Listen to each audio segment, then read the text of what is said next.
Nah, kita malam ini belajar soal channel coding juga ya. Channel coding itu adalah metode untuk supaya bisa error detection dan error correction. Minggu lalu kita belajar Hamming codes.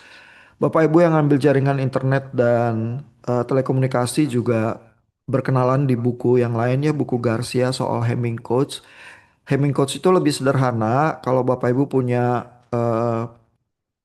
informasi panjangnya tertentu ditambah dengan codingan di belakangnya yaitu berupa bit yang redundant yang bukan termasuk bagian informasi sehingga total panjang code word yang kita punya itu bertambah, maka kita tuh bisa punya space yang redundant ya di codingan kita itu. Karena kalau tadi informasinya 3 bit terus kita tambah jadi 6 bit gitu misalnya 2 kali lipat ya, maka kita jadi punya space 2 pangkat 6 sehingga ada bagian-bagian code word yang kita kalau kita kosongkan kita nggak pakai ya. Karena kan untuk 3 bit informasi kita cuma butuh 8 kemungkinan, tapi 2 pangkat 6 kemungkinan itu berarti 64 kemungkinan code word kita. Kalau sisanya kita nggak pakai, maka eh, daerah code word kosong itu kalau muncul di informasi yang kita receive di receiver berarti itu error gitu ya. Jadi logikanya cukup sederhana dengan channel coding yang Hamming linear block codes itu. Kita malam ini belajar channel coding yang lebih kuat yaitu convolutional codes karena channel codingnya punya memori.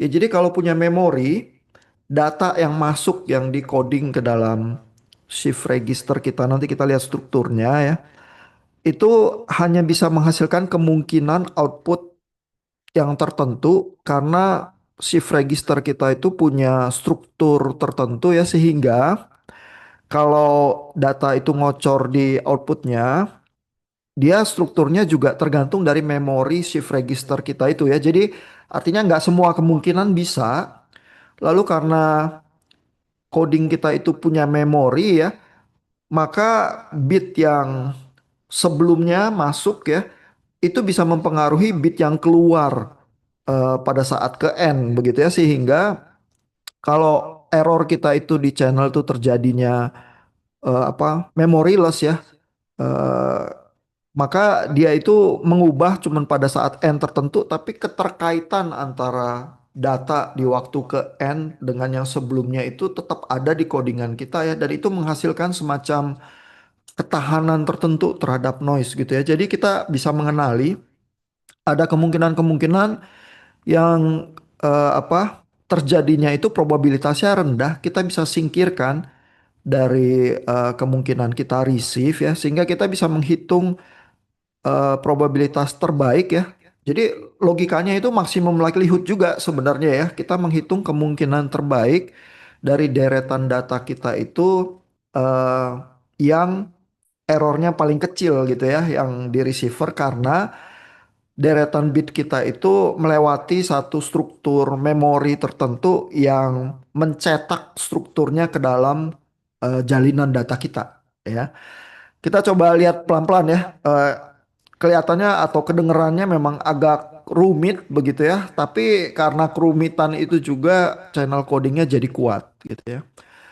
Mungkin buat Bapak Ibu, kalau Bapak Ibu mau baca buku Sklarnya langsung bisa juga ya.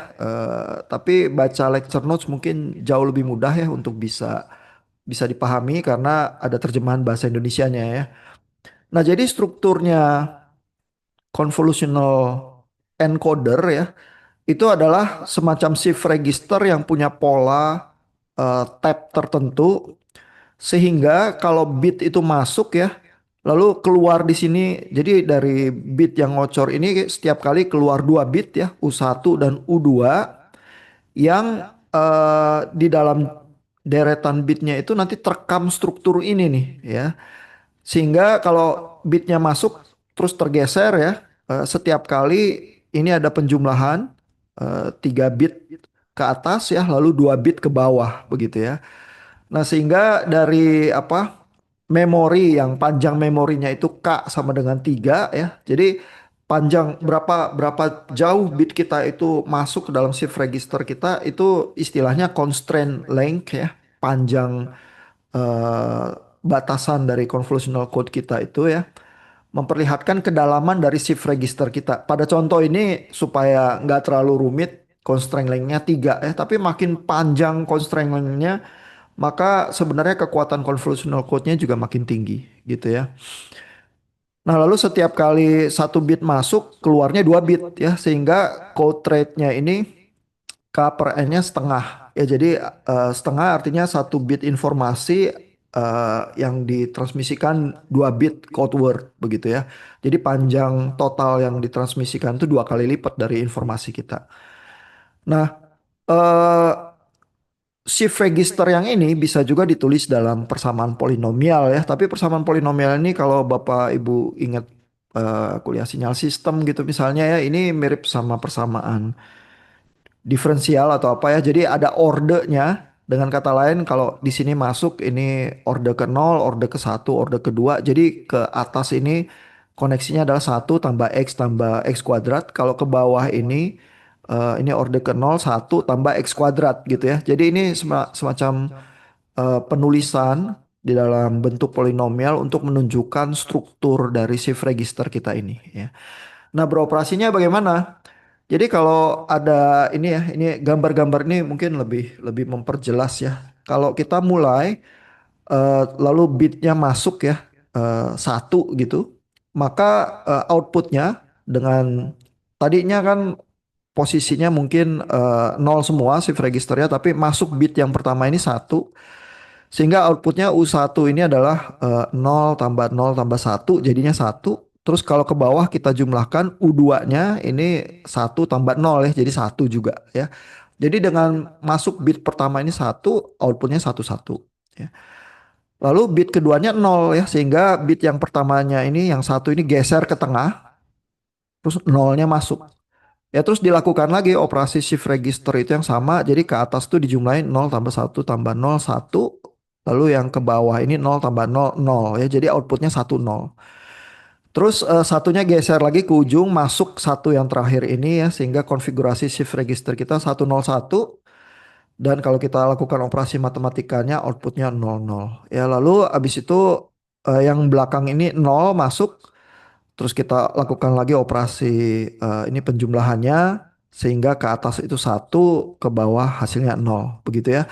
Sampai nol yang terakhir itu masuk, outputnya ke atas satu, ke bawah satu lagi, gitu ya. Lalu kalau datanya udah ngocor semua keluar dari shift registernya masuk terakhir nol, output kita nol nol lagi.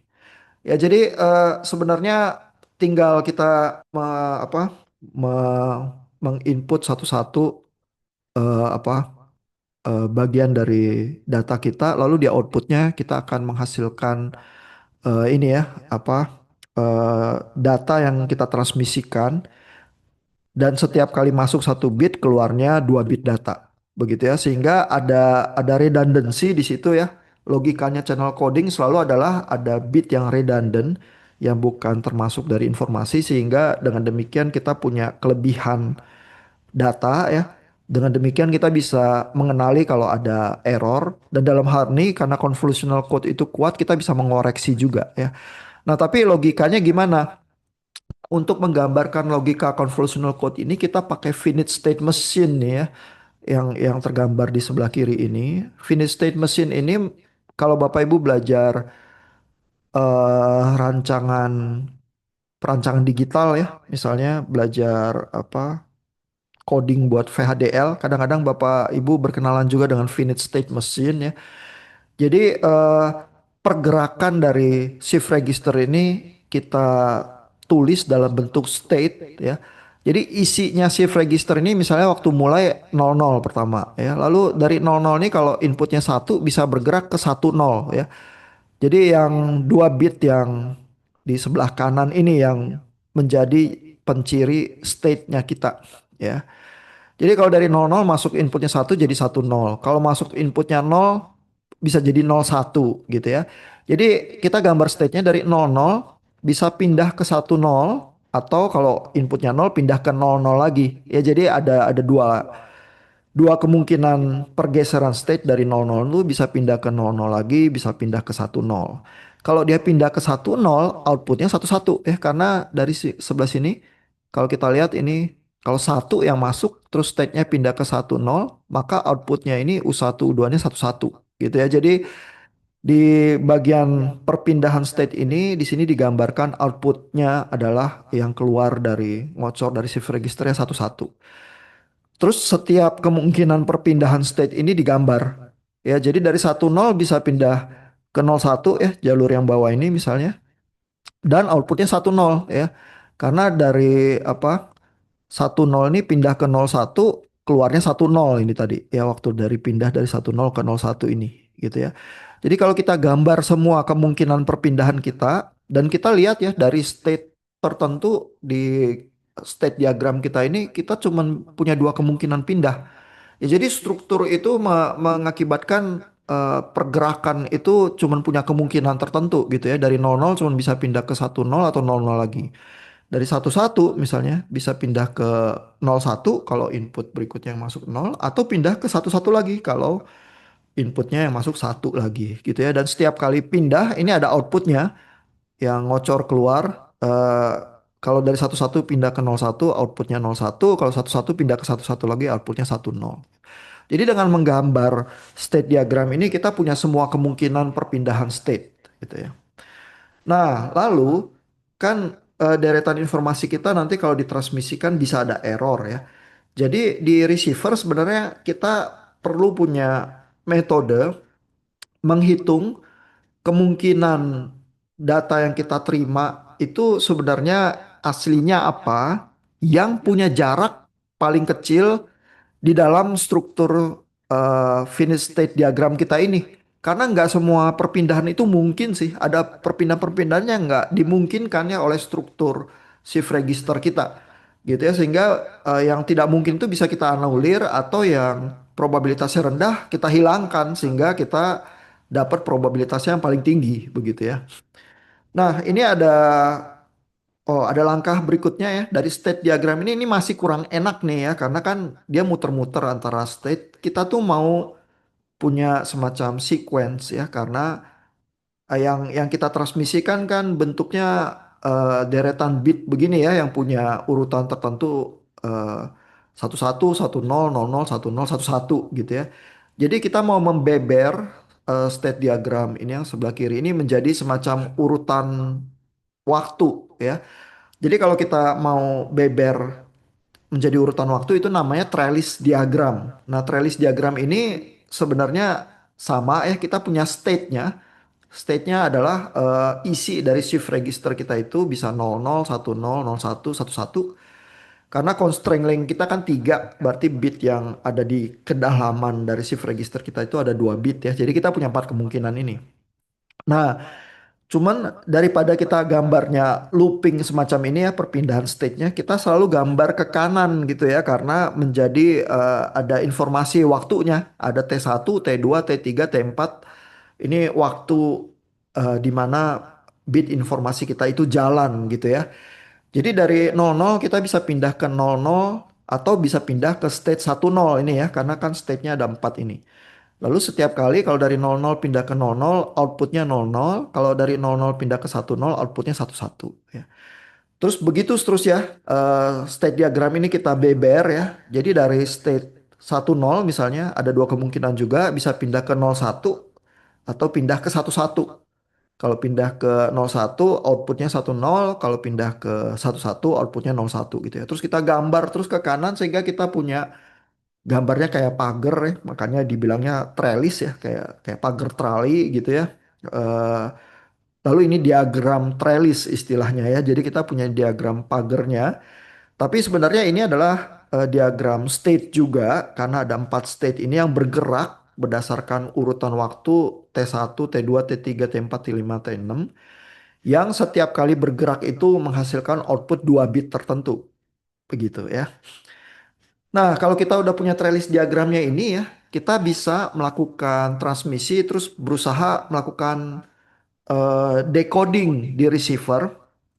Karena lewat decoding dan menghitung jarak itu nanti kita bisa tahu probabilitas eh, informasi yang kita terima itu yang paling tinggi yang mana gitu ya. Jadi ini ada contohnya nih. Jadi contohnya Sklar cukup cukup bagus juga ya, karena apa metode ini ya, metode untuk menangkap apa convolutional coach ini namanya Viterbi algorithm. Viterbi algorithm itu cukup cukup rumit sebenarnya ya, tapi cukup powerful ya, hebat gitu ya, sehingga eh, bisa digunakan untuk menangkap convolutional coach ini tanpa menghitung semua kemungkinan probabilitas deretan bit kita. Ya, karena kalau kita harus hitung semua itu sepanjang bit kita misalnya ini dalam hal ini kan 1, 2, 3, 4, 5 ya, berarti 10 bit, berarti ada 2 pangkat 10 kemungkinan kan. Itu kan berabe ya kalau ngitung maksimum likelihood dari 2 pangkat 10 kemungkinan gitu ya. Eh, agak repot ya, tapi kalau kita bikin trellis diagramnya, maka kalau kita telusuri jarak dari receive bit kita ya terhadap trellis diagramnya, nanti kita bisa hilangkan kemungkinan-kemungkinan yang probabilitasnya rendah dari awal gitu ya, sambil trellis diagramnya jalan kita bisa mulai menghilangkan kemungkinan yang apa probabilitasnya lebih rendah. Ya jadi dengan demikian Viterbi algorithm itu sangat menyederhanakan sih apa decoding convolutional codes ini. Ya kalau tanpa Viterbi algorithm kita terpaksa menghitung kemungkinan 2 pangkat 10 begitu ya dari 10 bit yang kita terima. Itu sangat mematikan ya secara kemungkinan gitu ya. Nah, jadi dari trellis diagram ini ya yang tadi kita udah lihat, kita berikan kasus ya, misalnya kalau yang kita transmisikan code wordnya ini ya 110101010001. Nah, lalu ternyata waktu kita receive di penerima, kita dapat data yang 1 bit error ya. Jadi di dalam contoh yang ini, Sklar itu mencontohkan bahwa 1 bit error ini akan bisa kita kenali bahkan kita koreksi. Ya jadi yang diterima ini receive sequence-nya Z ini adalah 110101 terus harusnya 00 tapi yang kita terima 10 gitu ya. Terus berikutnya benar 01 gitu ya. Nah, caranya Viterbi algorithm itu adalah dia menuliskan ini ya trellis diagramnya lagi, tapi di setiap perpindahan state-nya ini yang dituliskan adalah jaraknya. Ya, jarak antara data yang kita receive ya terhadap apa ini ya terhadap kalau kalau ini kan tadi trellis diagram yang asli ditulis outputnya ya. Kalau ini yang ditulis adalah eh, perbedaan jaraknya ya terhadap outputnya itu begitu ya. Jadi misalnya ini ya eh, dari state 00 ke T2 harusnya kalau pindah ke 00 lagi outputnya 00. Tapi ternyata yang kita terima receive-nya 11. Berarti antara 11 dan kemungkinannya output 00 ini beda 2 bit, berarti jaraknya di sini kita tulis 2 gitu ya. Lalu kalau dari 00 pindah ke 10 state-nya ya, harusnya kan outputnya ini 11 gitu ya. Dari 00 pindah ke 10 gambar trellis diagramnya outputnya 11. Lalu yang kita terima receive-nya adalah 11, berarti jaraknya 0. Ya karena dari trellis diagram aslinya 11 ternyata yang kita terima 11 juga berarti nggak berjarak ya tepat sama jaraknya 0. Jadi yang ditulis di trellis diagram yang ini ya di Viterbi algoritmnya adalah jarak antara receive sequence kita ya terhadap state diagramnya harusnya outputnya berapa. Ya jadi dengan kata lain ya kalau kita telusuri jarak-jarak ini semua ya di dalam diagram trellis kita itu lalu setiap kali terjadi pergeseran waktu, kita hitung jarak yang paling rendah. Lalu kalau kita bisa ditemukan di terakhiran itu di antara semua kemungkinan itu ada satu yang paling rendah, maka kita bisa yakin bahwa itu adalah yang maksimum likelihood, yang probabilitasnya paling tinggi karena jaraknya paling kecil. Ya, jadi logikanya cukup sederhana sih. Cuman kita harus menghitung jaraknya ya. Kembali maksimum likelihood itu logikanya menghitung jarak ya. Kalau Bapak Ibu ingat maksimum likelihood detector yang di chapter 3-nya Sklar, itu yang dihitung kan Euclidean distance ya. Nah, dalam hal ini kita menghitung jarak dari state diagram kita ya, kemungkinan outputnya terhadap receive sequence kita ini. Cuma karena kita pakai shift register dan setiap apa input bit yang sebelumnya itu mempengaruhi output yang kemudian ya. Jadi memorinya itu harus kita perhitungkan ya dari sistem kita. Sehingga kita harus beroperasi dengan trellis diagram yang semacam ini nih yang merupakan pembeberan dari state diagramnya. Karena kalau enggak struktur shift registernya itu enggak terekam ya di apa di logika decoding kita itu ya. Nah, kita bisa lihat contoh ini ya. Jadi kalau kita beber jaraknya itu terus kita hitung ya sampai terakhir T6 ya. Maka kita bisa melihat bahwa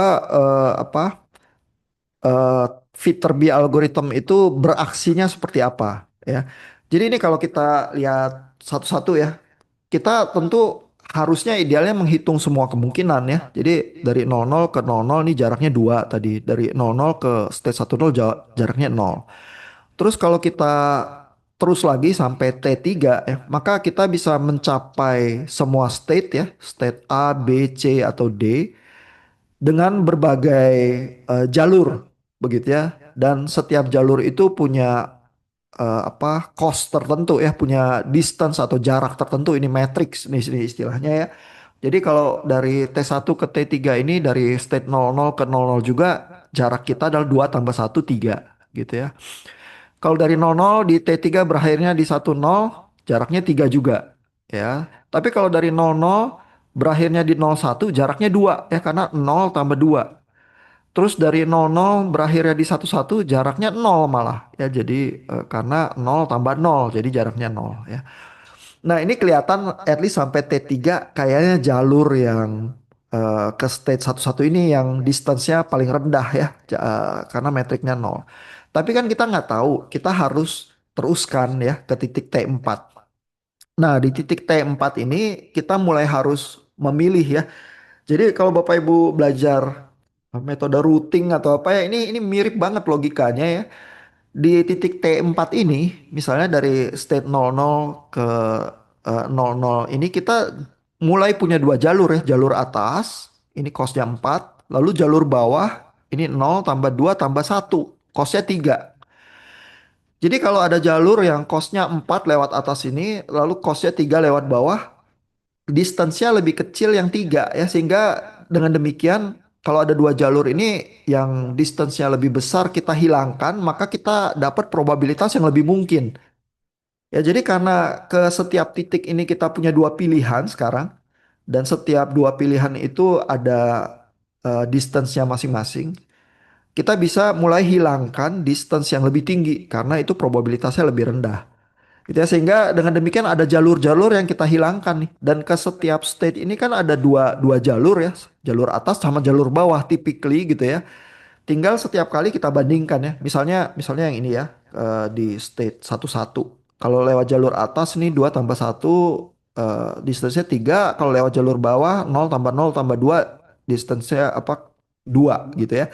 Sehingga yang kita pastikan untuk mencapai titik ini kita lewat jalur bawah. Karena jalur atas cost-nya atau distance-nya lebih tinggi. Gitu ya. Sehingga sampai titik T4 ini kita udah memangkas jalurnya jadi tinggal 4 gitu ya.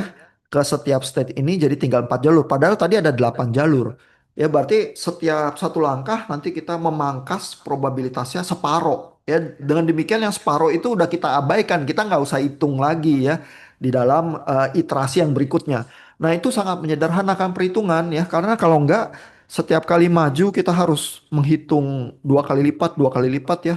2 pangkat N itu berkembangnya terlalu besar sehingga metode kita jadi terlalu rumit. Tapi dengan Viterbi algorithm ini logikanya adalah setiap kali kita maju satu langkah T, kita bisa bunuh jalur kita separoh ya. Dengan demikian kita menyederhanakan perhitungan kita setiap kali menjadi separuhnya gitu. Separuhnya itu signifikan ya, terutama kalau data kita panjang gitu ya, karena kemungkinannya jadi banyak ya. Nah ini kalau kita udah paham sampai sini ya, kita tinggal teruskan sih dari T4 ke T5 ya. Terus T5 kita hitung lagi jaraknya dari setiap kemungkinan ini. Lalu abis itu untuk setiap state di T5 ini kembali kita mendapati dua kemungkinan.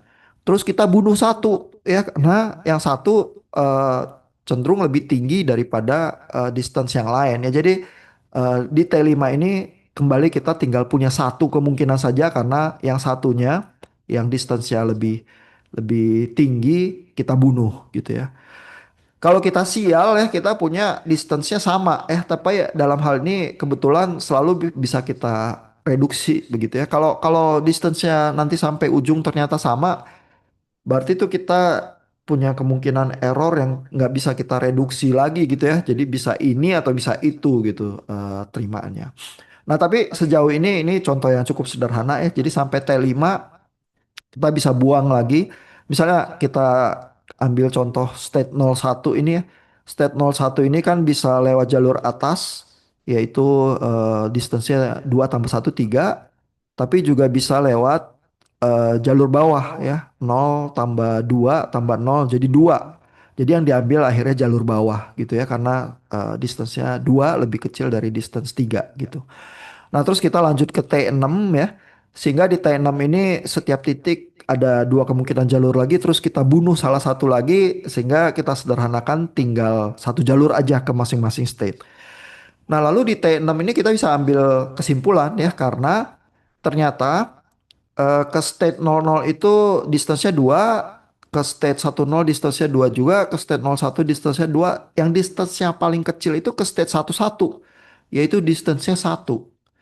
Ya sehingga dengan demikian ya kita bisa mengambil kesimpulan bahwa jalur ini nih yang sampai akhirnya ke state 11 ini adalah jalur informasi kita gitu ya. Nah, kalau kita telusuri jalur ini terus kita reverse ya. Karena kan dari state ini 00 misalnya ke T2 ini ke 10 kita ada outputnya tertentu yang harusnya keluar ya di state diagram kita ya. Dalam hal ini nggak ada error nih, nol gitu ya. Kalau nol ini distance-nya kan artinya nggak ada error. Dan yang distance ada ini satu ya. Ini terjadinya di sini nih antara T4 sama T5. Ini ada error yang terjadi. Kalau kita ingat lagi ya data yang kita transmisikan di awal ya. Ini ya. Kelihatan errornya ini kan terjadinya ya di T4 dan T5 ya, dan di T4 T5 ini ada kesalahan, terus kesalahannya 1 bit ya, makanya tadi distance-nya 1 tuh ya. Terus dari distance 1 itu ya kelihatan ada kesalahan. Kalau kita telusuri jalurnya, sebenarnya jalur perpindahannya adalah dari state 01 ke state 10 yang kita ambil ya. Jadi setelah dihitung semua kemungkinan, kemungkinan distance yang terkecil adalah ini. Dan perubahan dari state C ini ke state B ini sebenarnya ada output tertentu yang keluar ya. Jadi kalau kita lihat lagi tracklist diagram aslinya antara state C sama B ya di sini, ini harusnya ya kalau kita lihat ini tracklist diagramnya antara state C ke B, kalau yang ini ya outputnya harusnya 00 ya, sehingga kalau kita lihat di sini dia ada error 1 ya, karena distance-nya 1, tapi dengan mencek tracklist diagram aslinya kita bisa tahu bahwa output yang sebenarnya adalah 00. Jadi dengan kata lain, si Viterbi algoritmnya itu bisa mengenali bahwa output yang sebenarnya bukan 10 melainkan 00. Dengan cara demikian ya, waktu dia ngebeber tracklist diagramnya itu dia bisa nulis code-nya ini lagi nih. Yang lain semua betul karena distance-nya 0, tapi di bagian ini ada 1 bit salah, terus bit yang mana yang benar dia cek state diagramnya, harusnya informasinya yang benar adalah 00 gitu ya. Jadi dengan cara demikian Viterbi algorithm itu bukan cuma menghitung distance yang paling kecil ini ya, tetapi juga dengan pola perubahan state-nya ini dia bisa tahu informasi yang ditransmisikan sebenarnya apa. Ya, jadi dengan cara demikian dia melakukan error correction juga ya. Jadi kelihatan ya kekuatan Viterbi algorithm ya eh, dengan convolutional code adalah dia tidak harus menghitung semua kemungkinan untuk mencari distance yang paling rendah untuk maksimum likelihoodnya, melainkan dengan cara menghitung trellis diagramnya itu setiap kali pertambahan waktu dia bisa bunuh kemungkinan percabangan datanya itu separuh setiap kali dia bunuh. Ya, jadi harusnya kan kalau kita tambah panjang 1 bit ya, kemungkinan kita tambah panjang dua kali lipat ya jumlah kemungkinannya ya kan kan dua pangkat n ya jadi 2 4 8 16 32 64 dan seterusnya gitu ya jadi probabilitas kita jumlahnya kemungkinannya meningkat eksponensial ya itu sangat mematikan karena apa probabilitas yang harus kita hitung juga meningkatnya eksponensial. Tapi dengan Viterbi algorithm yang harusnya dikali dua itu setiap kali satu langkah kita bisa bunuh separuhnya begitu ya. Jadi dengan kata lain peningkatan jumlah probabilitas distance-nya yang kita harus hitung itu tetap linear peningkatannya. Ya, sehingga kalau apa kompleksitas algoritma kita itu linear, kita bisa hiduplah dengan itu. Tapi kalau kompleksitas algoritma kita itu jadi eksponensial meningkatnya, itu mematikan ya, terutama karena kan kita bukan cuma mau terima 10 bit ya, kita setiap kali transmisi misalnya 1000 bit ya, misalnya wah ya keder gitu ya. Kalau maksimum likelihood sequence estimatornya harus menghitung 2 pangkat 1000 kemungkinan ya, dia langsung KO gitu ya ininya apa digital signal prosesornya. Tapi dengan Viterbi algorithm kita bisa berfungsi ya karena apa peningkatannya linear. Kalau panjangnya 1000 kali ya kompleksitasnya meningkat 1000 kali aja nggak jadi sejuta kali ya atau 2 pangkat 1000 gitu ya itu sangat sangat mematikan gitu ya. Nah lalu di apa di bagian belakang lecture notes ini ya saya pasang beberapa bear kurva bit error rate ya yang muncul dari berbagai jenis convolutional code. Jadi di gambar 721 ini misalnya, kalau panjang dari shift register kita ya, artinya panjang memorinya kita itu constraint length-nya kita tingkatkan ya. Jadi kalau tadinya cuma 3 jadi 4 atau 5 6 7 8 ya, maka bear kita itu jadi lebih baik. Karena dengan kata lain, memori di shift register kita itu ya yang membuat pola dari output eh, sinyal transmit kita itu tercetak ya dan tercetaknya itu panjang ya eh, memorinya itu ke dalam jalinan sinyal kita sehingga kalau ada error dari channel kita ya dan kalau channel kita nggak panjang ya jadi Bapak Ibu bisa bayangkan sinyal informasi kita itu dikonvolusi sama channel dan channelnya itu menghasilkan error tapi memori di channelnya kalau lebih pendek ya daripada memori dari convolutional code kita gitu ya maka convolutional code kita itu bisa punya potensi menang terhadap channel kita dan Viterbi algorithm kita itu tetap bisa mengkoreksi errornya gitu ya. Jadi dengan kata lain makin panjang makin bagus sih. Tapi ongkos buat encoding sama detektornya makin berat gitu ya komputasinya gitu ya. Nah, terus ada variasi lagi ya. Ada Viterbi algorithm ya yang disebutnya hard decision, ada yang soft decision gitu ya. Nah, kalau yang hard decision itu kayak seperti contoh yang diberikan oleh Sklar itu ya, yang outputnya itu udah bentuknya udah satu sama nol. Ya, jadi waktu kita detect sinyal informasi yang masuk itu begitu lewat maksimum likelihood detector kita langsung udah kan dia sebenarnya kena error dari noise AWGN atau apa sebenarnya kan angkanya nggak satu atau nol ya tapi kalau kita bulatkan langsung jadi satu atau nol terus kita beroperasi Viterbi algorithm kita itu dengan satu atau nol ya itu namanya hard decision tapi kalau kita nggak bulatkan langsung ya itu masih pecahan gitu ya terus kita biarkan keraguan kita itu ya sebagai apa masih ada di sinyal kita itu ya kita istilahnya soft decision gitu ya Viterbi algorithm. Nah kalau kita beroperasi dengan yang soft decision ya ini bear-nya bisa beda ya jadi kalau kita lihat yang apa kalau K-nya kecil dibanding K-nya besar, selalu K-nya yang besar lebih di dalam ya. Misalnya ini yang K-nya 41 kan di dalam banget bear-nya berarti errornya rendah banget gitu ya.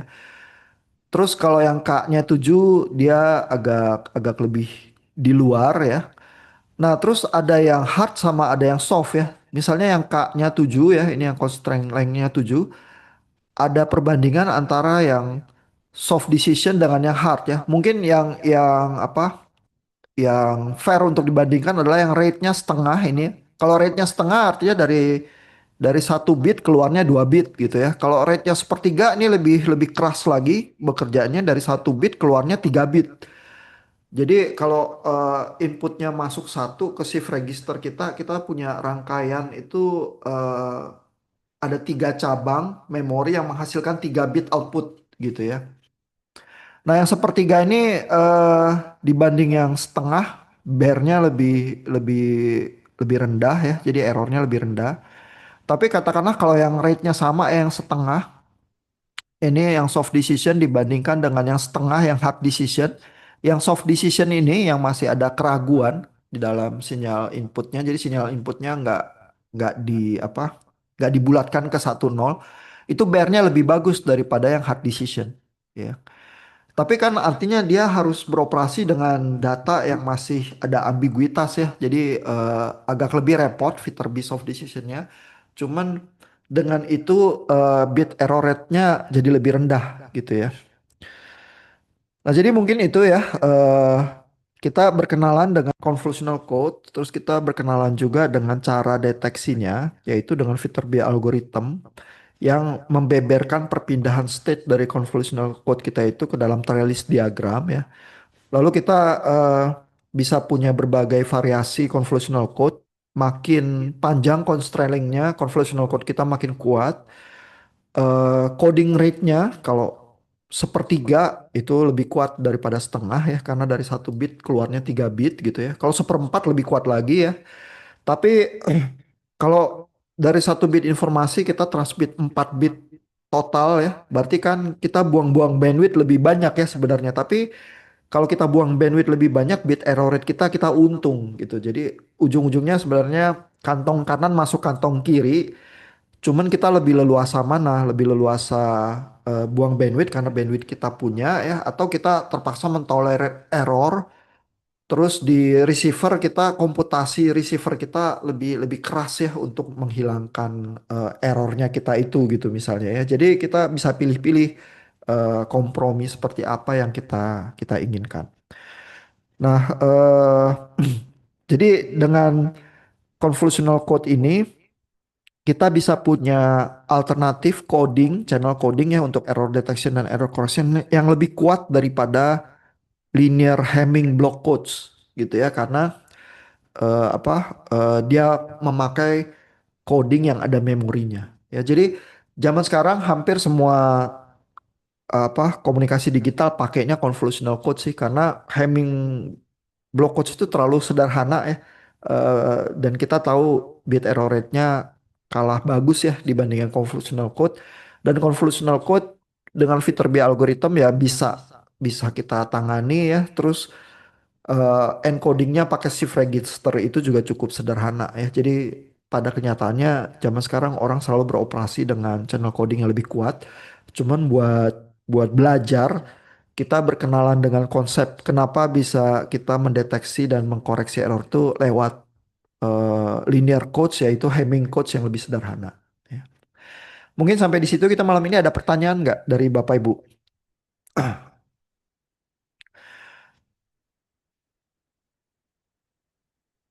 Ini metodenya agak lebih rumit ya. Kalau ujian mungkin Bapak Ibu pertanyaannya bisa bagaimana cara bekerja convolutional code, atau Bapak Ibu disodorin gambarnya coba terangkan fitur B algorithm gitu ya. Nah, itu mudah-mudahan bisa ya. Terus kalau Bapak Ibu lihat di Learn, selain recording kuliahan ya, nanti yang malam ini juga saya taruh. Saya pasang juga dari YouTube, ini ada orang juga yang berusaha menerangkan fitur B algorithm yang cukup banyak dilihat orang karena dia menerangkannya step by step, terus dia coret, terus dia hitung trellis diagramnya, mungkin yang ini bisa lebih juga dipahami ya. At least Bapak Ibu kalau baca Sklar paham, mungkin dengerin dia paham juga. Tapi kalau ada dua informasi mungkin lebih gampang paham daripada kalau cuma punya satu alternatif ya. Jadi saya pasang juga di Learn untuk Bapak Ibu belajar. Nah, buat Bapak Ibu yang bertugas, jangan lupa juga masukin video kritik ya supaya tugas itu juga nilainya jadi bisa terkumpul ya. Kalau nggak ada pertanyaan, kita sampai di sini malam ini. Selamat malam, selamat istirahat Bapak Ibu. Malam, terima kasih Pak.